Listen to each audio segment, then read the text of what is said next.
Hola amigos y amigas, bienvenidos, bienvenidas.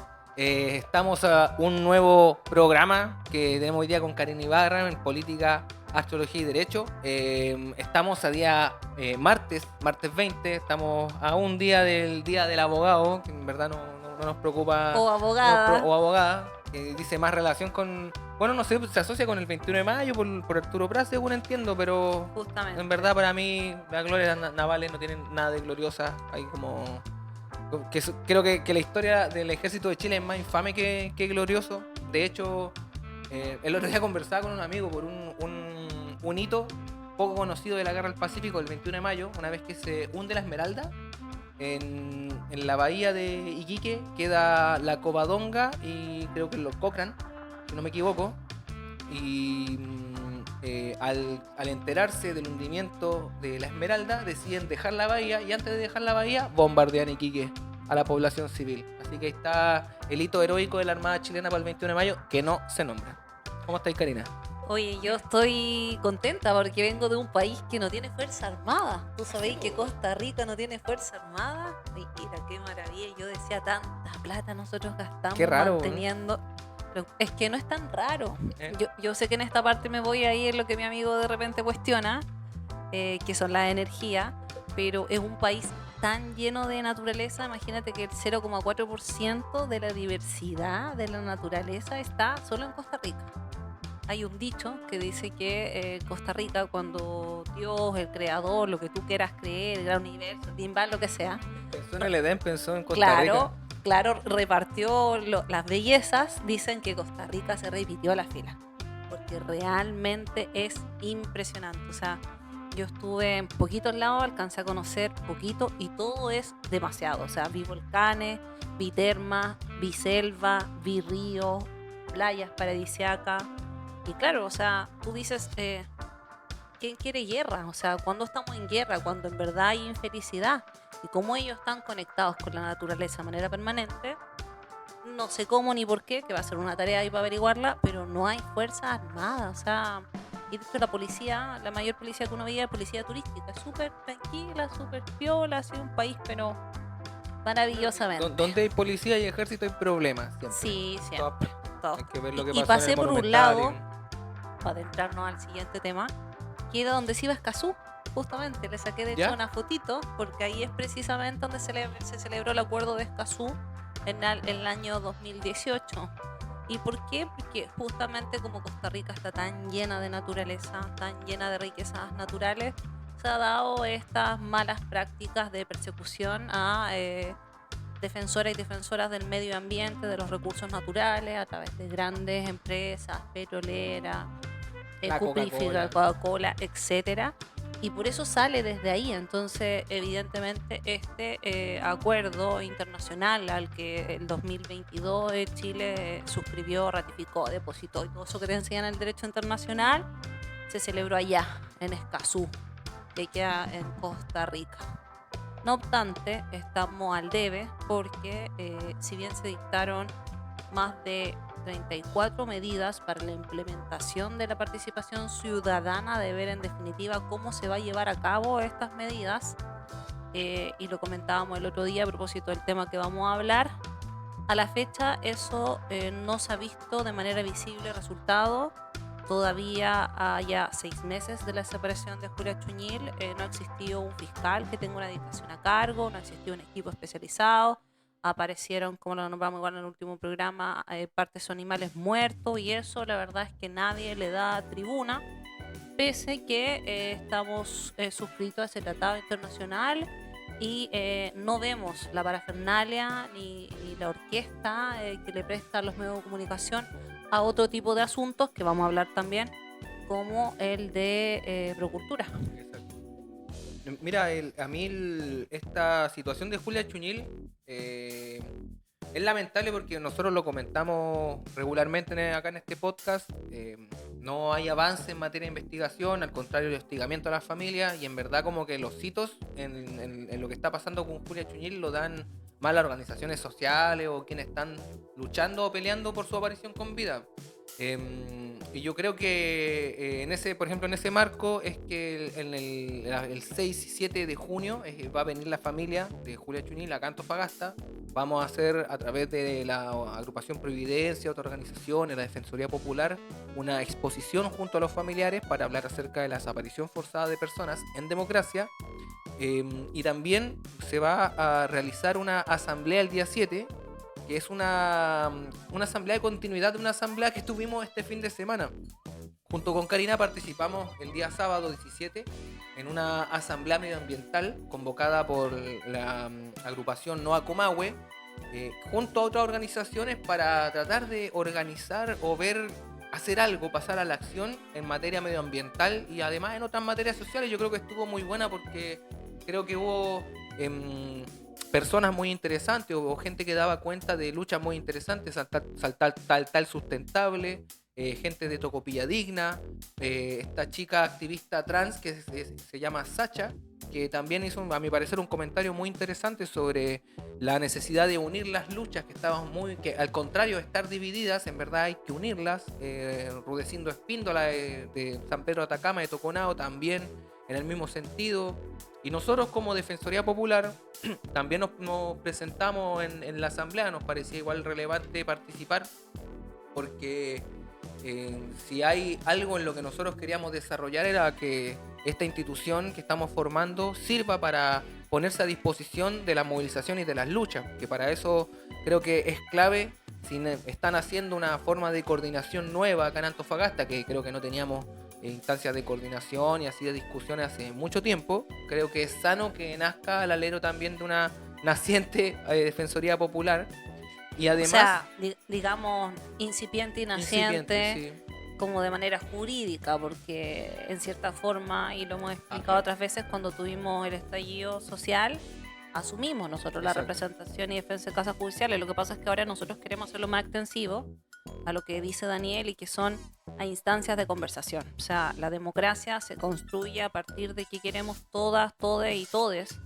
Y a partir de eso de llegar a consensos en qué estamos buscando, qué lucha vamos a dar. Entonces, tal como tú dices, lo que decías hasta a mí me parece absolutamente relevante, porque a la hora de lo estuvo todos apoyamos las disidencias, pero ¿cuántos vamos a marchas? ¿Cuántos vamos a movilizaciones? Y la verdad es que, y ella misma lo decía, o sea, es como más allá de la amiga que me va a apoyar, un familiar que me va a apoyar, pero bueno, esto es una causa evidentemente que como sociedad tenemos que comprometernos y hacerla como si fuese nuestra, precisamente para que empiece a ser más masivo y empiece a sumar más voces y más lugares de conversación, como dice el Freddy Stock, en este país que queremos construir, ¿cierto? Estas conversaciones necesarias que queremos tener en el país que queremos construir. Y justamente reiteramos, quedan todas invitados para el viernes 6 de junio. Vamos a realizar un conversatorio a las 18 horas con la familia de Julia Chuñil para poder darle voz a esta desaparición que ha sido forzosa, que es en democracia, y para que también charlemos un poquito de todas estas vejaciones que ocurren aun cuando estamos en democracia y no como pudiese pensarse dictadura. Por lo tanto, los invitamos a que formen parte. Nosotros vamos a estar participando. El lugar va a ser el sitio histórico Memoria de la Providencia. Y como Defensoría también estamos realizando diversas charlas para poder acercar a la comunidad. Justamente, como decía Daniel, nos impresionó, ¿cierto? Estuvo muy buena esta asamblea medioambiental, porque había harta gente decidía, harta gente en este ímpetu de que como comunidad ya no podemos quedarnos de brazos cruzados, y hay que empezar a agitar, hay que empezar a decir, oye, bueno, acá no, sobre todo porque estamos de acuerdo con que los avances de la derecha más extrema están siendo sin respuesta. Sí, el problema es que yo creo que la derecha avanza, se organiza más, tiene más think tanks, tiene organizaciones, hace mitines. Mientras tanto, mira, no ni siquiera hablar de la izquierda, voy a hablar más ampliamente de los movimientos sociales, ¿cachai? Los movimientos sociales, por su lado, están, al parecer, conformes con hablarle a un pequeño grupo, dialogarle a un pequeño grupo, o dialogarnos entre nosotros. ¿Me entiendes? Entonces, creo que instancias como esta rompen un poco el cerco y dan cuenta de que uno en verdad sí puede enfrentar a la derecha si es que uno está unido, si es que tiene una demanda más unitaria, amplia.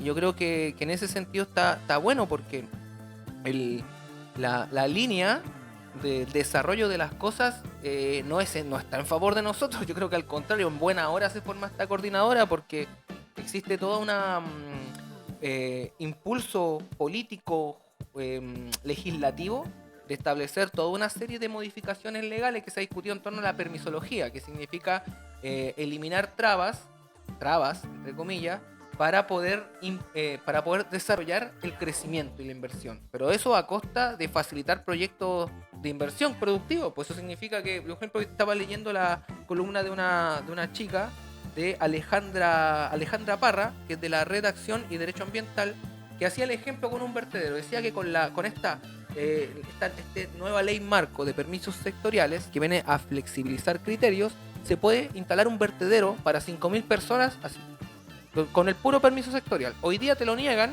inmediatamente porque requiere, por ejemplo, que de hecho se fomenta más que vertederos los rellenos sanitarios, así que se rechazan. En cambio, al día de hoy, en cambio con la nueva ley marco para los permisos sectoriales, todo va a ser, o bien te dan el permiso o opera el silencio administrativo.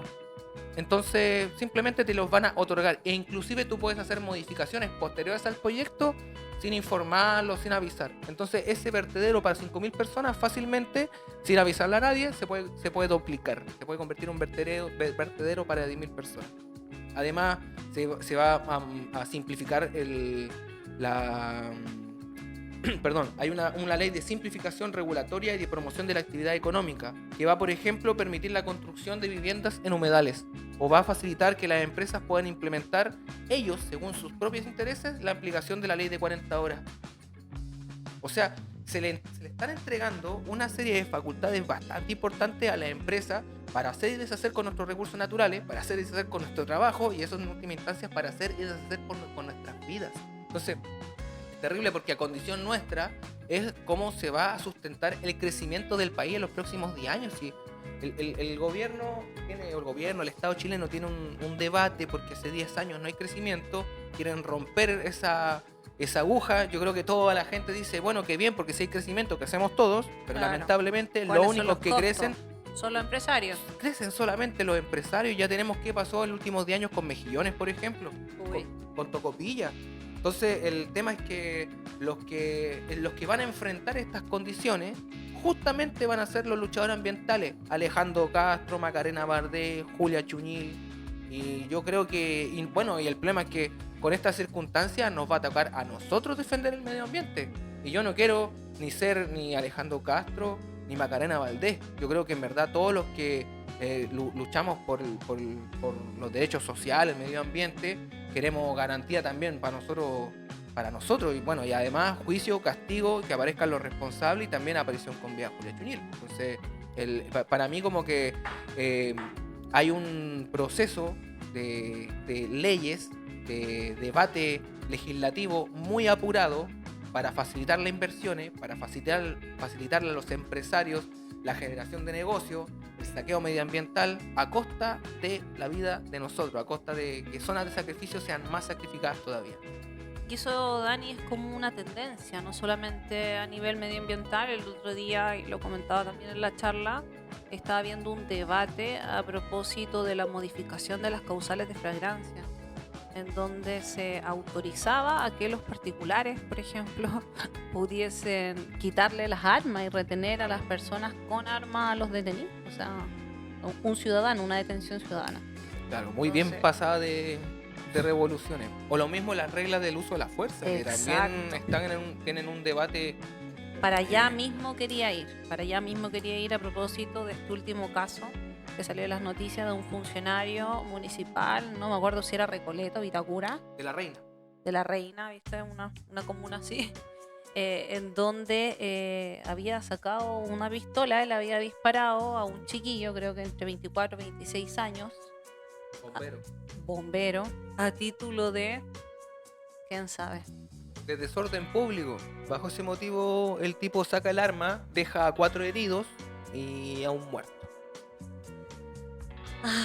Entonces, ¿qué sucede? ¿Qué sucede? Porque, y con esto nos vamos introduciendo al siguiente tema, es que hay que tener cuidado, porque detrás de facultades hay deberes y detrás de deberes también están los derechos, y estos derechos están garantidos, nos guste o no, por esta constitución neoliberalista que protege el derecho de propiedad por sobre todas las cosas, pero aún así se están cometiendo vejámenes, se están cometiendo ilegalidades, se están transgrediendo garantías fundamentales. O sea, ¿en qué mundo un funcionario municipal que no tiene la autorización para el uso de arma está con un arma? O sea, ¿cómo no va a haber un control previo, un tipo de capacitación? O sea, ¿cómo no va a existir otra forma de frenar un desorden público que no sea disparar? ¿Me entiendes? O sea, y eso sumémosle... Desproporcionado totalmente. Desproporcionado, sumémosle a lo que hemos hablado de la ley Nain Retamal, de la gatillo fácil, y así. Entonces, lo que yo veo es que estamos en un país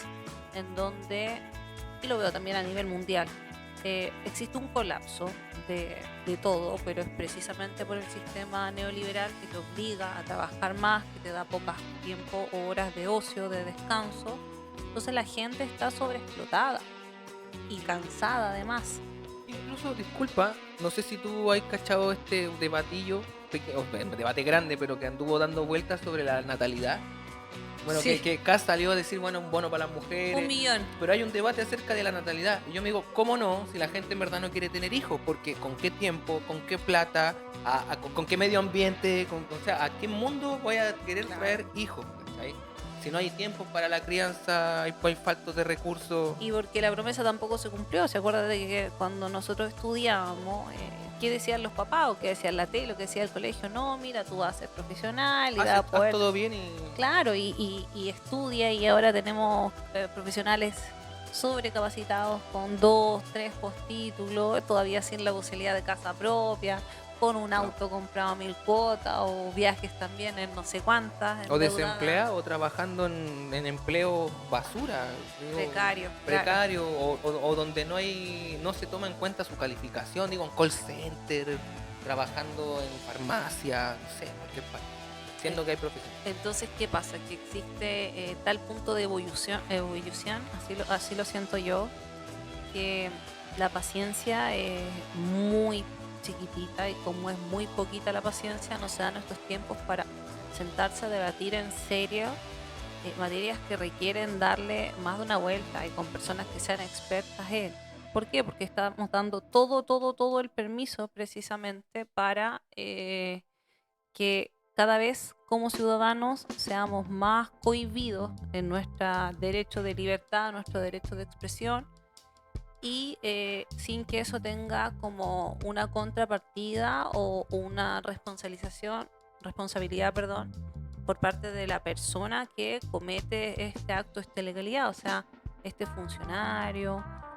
No sé, hace poquito este colapso es tal que el otro día también, o ayer, hoy día estaba viendo para preparar el programa, de este chiquillo que empresario ahí con domo, con locho, no sé qué, vendiendo terrenos, que en un edificio de Vitacura, a un conserje que lleva 70 años, conserje trabajando 20 años ahí, o sea, él ya se había hasta jubilado, claro, porque así de precaria es nuestra tercera edad, o sea, para poder seguir manteniéndose tienen que seguir trabajando. Imagínate, un viejito de 70 años. Y son esas pegas de guardia, de correo, de sereno.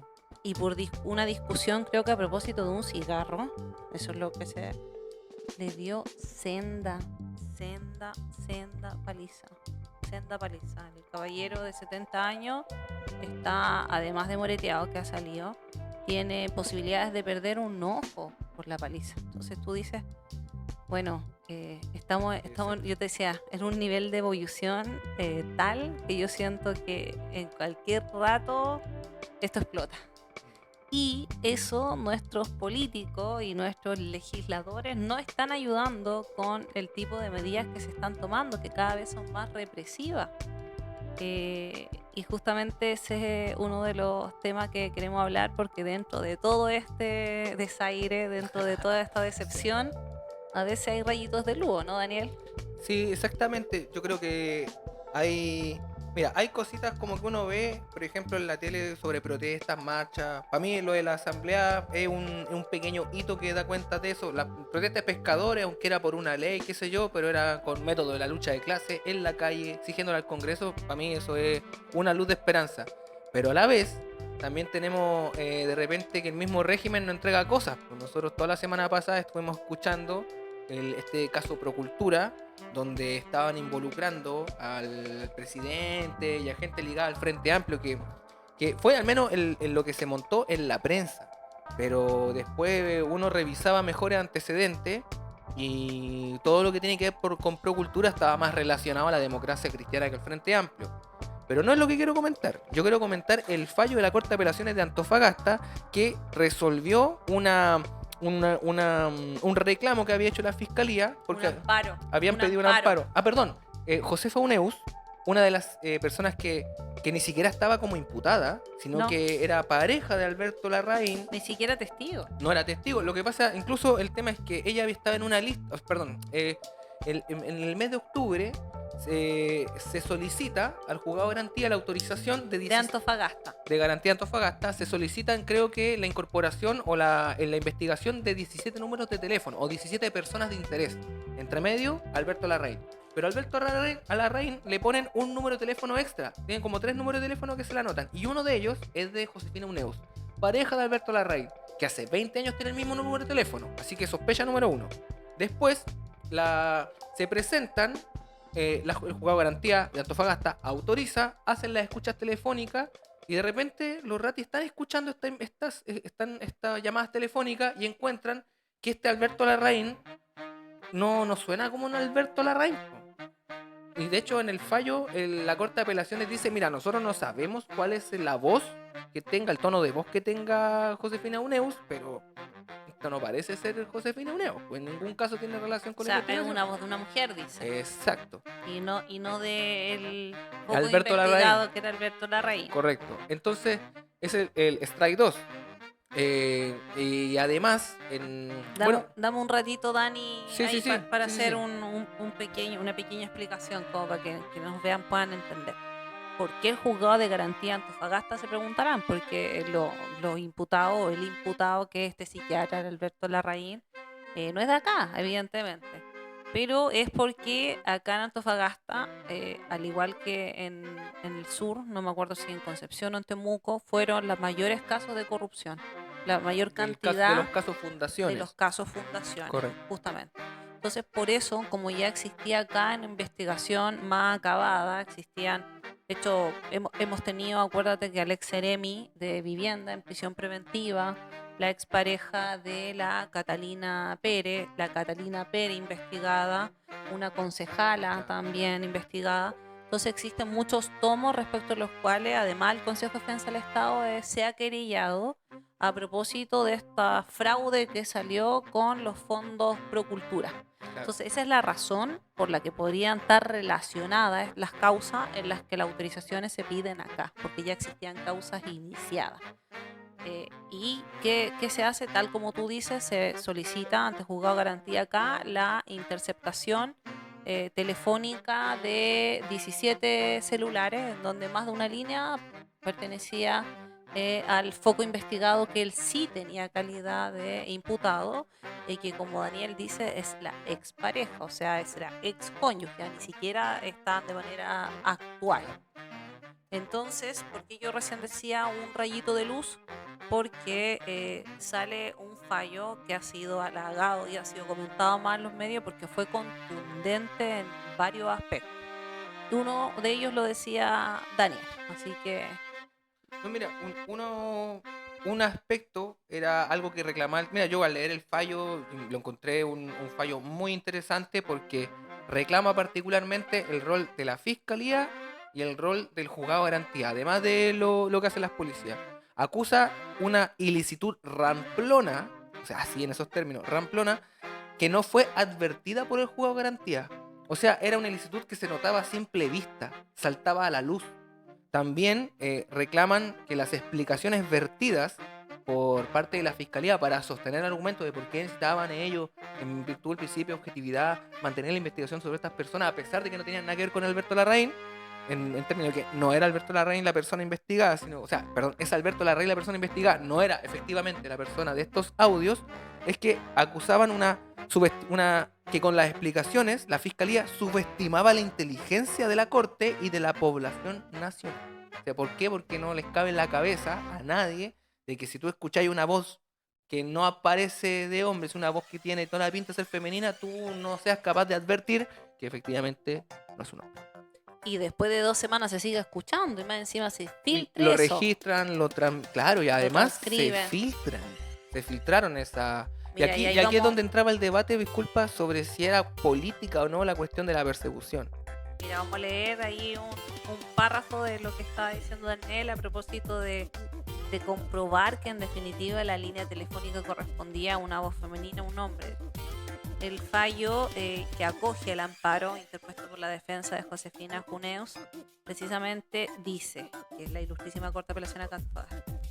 Por lo mismo, no se pueden aceptar las explicaciones dadas en la vista del recurso cuando, invocándose el principio de objetividad, se pretenda que el tribunal admita que los agentes policiales a cargo de ejecutar la medida intrusiva decretada tardaron casi 2 semanas en, comillas, advertir, comillas, comprobar, comillas, darse cuenta que el usuario de la línea interceptada no era el imputado Larraín, sino su ex cónyuge Josefina Juneus Lau.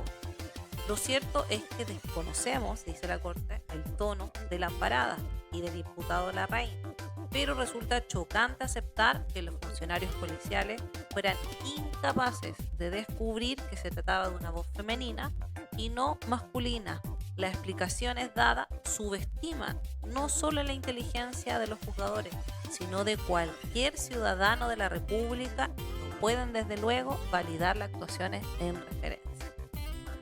Bueno, unos cachetazos ahí. No, terrible, porque le dice a la policía, oye, ¿cómo no se dan cuenta? Le dice a la jueza, oiga jueza, ¿usted cómo no se da cuenta? Y la fiscalía, oye, pero ¿cómo no se dan cuenta? O sea, el criterio de los 3 estamentos está profundamente en duda. Y yo creo que ahí aparece el aspecto político, cuando después el tribunal, en otra parte de la sentencia, compara esta situación con prácticas de tiempos oscuros de la República, en donde los agentes del Estado vulneraban los derechos humanos. O sea, no dice la dictadura, pero por favor. Sí. Entonces... Es que ahí también ahí impone un el tema. Deber de fundamentación. Correcto. Y eso es principal. También lo voy a leer. Dice: en la especie no solo se ha infringido la obligación general de fundamentación que ordena el artículo 36 del Código Procesal Penal, todo y cada uno de los requisitos y obligaciones que impone el artículo 222, que es el que permite precisamente la interceptación telefónica, porque es una medida intrusiva, sino que se han validado actuaciones policiales al amparo de quien dirige la investigación propias de tiempos pretéritos de la República, donde las garantías fundamentales de los ciudadanos eran vulnerados por los propios agentes del Estado. ¿Qué importa acá? Y esto es súper relevante. O sea, yo también cuando vi el fallo y cuando lo comentaron me dio mucho gusto, porque ya se había transformado en una mala práctica en hacer este tipo de resoluciones que son tipo y que no dicen nada, que no están fundamentando, porque precisamente la obligación de fundamentación es una garantía para nosotros como litigantes, como ciudadanos, porque a partir de una mala fundamentación surge de hecho el derecho del recurso. ¿Y por qué? Porque si se te está autorizando una medida tan intrusiva, lo mínimo que puede hacer el tribunal es darse cuenta si se verifican los requisitos que la misma Corte dice que están en el artículo 122 para, o sea, acá los fundamentos por los que se había autorizado, con los que se había hecho llegar en definitiva a esta persona que ni siquiera estaba citada como testigo, porque se podría a las 2 semanas haber dicho, mira, ¿saben qué? Después de escuchar bla, bla, bla, fiscal tal cosa. Porque ese es el trabajo de la policía. Una vez que le diligencian esta órdenes de investigar, decirle, mire, nosotros descubrimos, vimos, bla, bla, bla, y a partir de eso. Pero existen premisas que a mí me da mucha rabia que esté ocurriendo, que son falacias, porque ya existe una desfachatez por parte del mismo órgano persecutor de presentar como ciertas situaciones que no lo son o que pudiesen ser dudosas por respecto a las cuales todavía no existe una verdad asentada como un hecho, como ellos mismos lo exigen, a propósito de las sentencias cuando dicen, ya que se comprobó los hechos. No, acá son suposiciones y la relación que hacían con el teléfono de esta psiquiatra, que ahí también podemos relacionarlo con la persecución política, porque además se filtró información súper confidencial, súper delicada y médica de antecedentes psiquiátricos del presidente de la República, que podamos mirar lo que sea. Correcto. Pero es un tema que no puede ser. Es sumamente autoritario y delicado. En ese sentido, el Poder Judicial no fue garante de garantías. Al contrario, eso para mí da cuenta en última instancia de que esa teoría que nos enseñan a nosotros de la separación de los poderes del Estado y que tienen check and balance, mentira, es completamente mentira. Yo creo que es ver el caso de Hermosilla desde otra óptica. ¿Me entiendes? Es ver cómo opera el poder, no desde un agente del poder, sino desde otra óptica, de otros agentes del poder que utilizan este tipo de orientaciones. Porque, por ejemplo, el fiscal Cooper, yo creo que sí había una cuestión media política en el sentido de que estaba encargado de Sierra Bella, distintos casos que están ligados a la persecución o a la investigación penal de casos políticos, por decirlo, porque involucran a personajes ligados a la política. Incluso ahora, producto de este bochorno, el fiscal nacional Ángel Valencia terminó sacando al fiscal Cooper de la investigación. Entonces tenía el fiscal Cooper encargado de esta investigación, y a todo esto el fallo también tiene una línea contra fiscalía y dice, oye, no puede ser que la fiscalía se esté comportando como policía. Sí.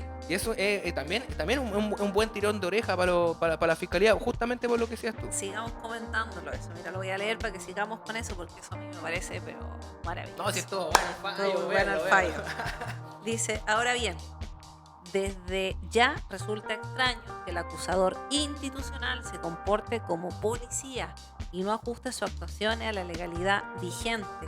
Más anómalo resulta que la jueza de garantía no advirtiera la ilicitud ramplona devenida en el actuar de los agentes policiales y decidiera acceder a la petición fiscal con una resolución formato que validó las graves vulneraciones de garantías que hoy se denuncian.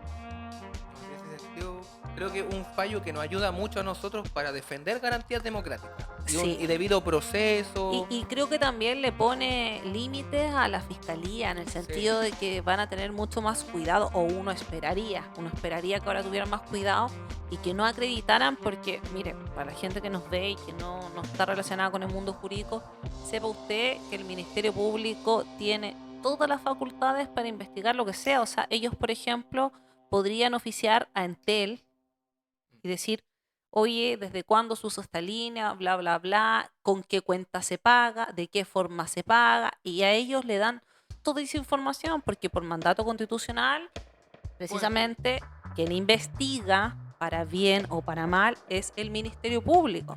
Entonces, es insólito que la conexión que se haya hecho a través es con otro dato sensible, que ni siquiera hemos hablado de eso, que se haya hecho a partir de la línea de Josefina Juneus, era a partir de un informe de ICOM. Imagínate, o sea, metiéndose también en eso, y a partir de eso diciendo que ese número correspondía precisamente a Larraín por informe de ICOM. O sea, y esa era toda la conexión que tenían para decir que ese número, sí, que ese número era el que correspondía también a él, y por eso era una persona a la que tenía que ser investigada, porque tenía más de un teléfono, pero que era un informe que tú sabes, y que de hecho la misma Corte también en el fallo lo analiza, y que dice que son informes que permanecen a veces de manera continua en los datos, hasta como en esta nube de internet que nunca se borra. Entonces, ¿cómo frente a una medida que es tan intrusiva, el Ministerio Público, contando con amplias facultades para poder oficiar, investigar, tomarse un poco más de tiempo, no lo realiza? Y se basta porque cuando fue el alegato, el fiscal que alegó dijo que una abogada asistente fiscal, siempre cortando, tú sabías, el paño por el lado más fino, había obtenido esa relación a través de el informe que habían acompañado, y ese informe resulta ser este certificado de morosidad de DICOM. Imagínate. Nada más, o sea, no. Y ¿sabéis qué? Y por último, bueno, no sé, ¿por qué no citáis a declarar? ¿Me entendí? O sea, la presunción de inocencia por ningún lado. Y eso es lo que este fallo está diciendo. Está diciendo, oye, a ver, espérate, o sea, ¿en qué momento la balanza se tornó tanto hacia un lado que quien investiga está actuando como si estuviésemos en el sistema antiguo, que es de una manera incriminatoria, acusatoria, como policía, y no viendo en definitiva que puede existir una duda, que es lo que garantiza el artículo 340 de nuestro Código Procesal Penal, y precisamente todo nuestro sistema procesal penal está dado para eso. O sea, si existe una duda razonable, el fiscal tiene que ceder y se tienen que realizar diligencias para acreditar. Por eso yo siempre digo, tanto lo adverso como lo perverso. Pero resulta ser que existe una práctica de hace tiempo que no, que el fiscal, quiera o no quiera, no persigue. Así que muy bien, la Corte de Apelación de Antofagasta, sí, ¿no? ese fallo habrá que revisarlo y estudiarlo un poco. Se las mandaron porque es para citarlo, ¿eh? A partir ahora de todas estas resoluciones tipo, justamente citarle este párrafo en donde decirle, y yo te decía, le impone una obligación a varios, no solamente al Ministerio Público, para que ellos puedan tener que hagan su pega en realidad, bien investigado, o sea, decir ya, mire, vamos a pedir, no. No, y pero garantía también eso yo te iba a decir, para mí el mayor mechoneo es para juzgado de garantía. No la jueza de manera específica, sino que, porque esto resulta ser para ellos tan rutinario que sucede esto, que existen formatos tipo. Entonces, pues, estos formatos tipo, yo te lo digo porque yo trabajé también dentro de un tribunal, pero sí un tribunal civil, después la jueza ni los ve, ¿me entendí? Llega y te los firma. Y no, pues no puede ser, ¿me entendí? Son resoluciones. Acá está en juego la libertad de las personas y su garantía y derechos. La seguridad individual, acá. Correcto. El derecho a la privacidad y oye, ¿te parece todo eso? Cerrando? ¿Quieres comentar algo para el cierre o vamos al cierre directo? Quiero comentar algo para el cierre. Tú tenías ahí una invitación, ¿no? Sí, mira, yo a propósito quería dejar la invitación. Esta asamblea que se hizo el día sábado resolvió una convocatoria para el día 30 de mayo, una marcha familiar, creo que el día viernes, y además una marcha para pelear tanto por el medio ambiente, por los derechos medioambientales, pero también por los derechos sociales. Y el día 7 de junio hay una nueva asamblea medioambiental a las 10:30 de la tarde. Están todos y todas invitados. ¿A qué hora? A las 10:30 de la mañana. Probablemente todavía no está fijado el lugar, por si acaso. Pero sé que pero al día siguiente que nosotros tenemos el conversatorio con Julia Chiñén. No se olviden, conversatorio, viernes 6 de junio, 6 de la tarde, todos invitados, todos invitadas a el sitio histórico de la Providencia, a conversar de las desapariciones forzadas. Prontamente vamos a estar haciendo también una charla sobre migración, porque precisamente a propósito de lo que hablábamos, de toda esta persecución, existe también esta tendencia a culpar que los extranjeros, que todo es culpa de los extranjeros, y nosotros somos una ciudad o una región tradicionalmente migrante, o sea, desde su conformación. Precisamente hablando de 21 de mayo, del Día del Abogado, feliz Día del Abogado, bla, bla, bla. Desde esos tiempos anteriores ya territorios estos antofagastinos formaban parte de Perú, formaban parte de Bolivia, por lo tanto siempre hemos tenido mucha población rondante. Entonces nosotros debiéramos estar en otra postura absolutamente contraria, que sea esta, la de andar discriminando, porque idiosincráticamente desde nuestra génesis nos hemos formado así. Yo como esto tiene un poquito de astrología, bueno, no había preparado nada. Perdón, es que he andado muchas cosas y una de ellas de vacaciones, pero les quiero contar que Saturno entra en Aries. Se viene a dar un pequeño cameo ya a partir del otro año. Saturno ya entra de manera definitiva Esto no pasaba hace muchísimos años. Saturno es como el planeta transpersonal, que se le dice que es como el papá, el que viene a poner disciplina, el que te mechonea, te dice lo que hay que hacer. Había estado mucho tiempo en Piscis y ahora entra en Aries, entonces esto nos invita a ser nosotros mismos, nuestra mejor versión, porque Aries es el primer signo que inicia el impulso, Aries liderazgo, pero Saturno te da responsabilidad. Entonces hay que hacerse cargo de quién es uno mismo o una misma, pero con responsabilidad. Eso. Muchas gracias por vernos. Muchas gracias. Nos vemos en la próxima edición. Chaito. Chao. ¿Cuánto? Este es el 16. Número 16. Número 16, Vamos. martes de Marte.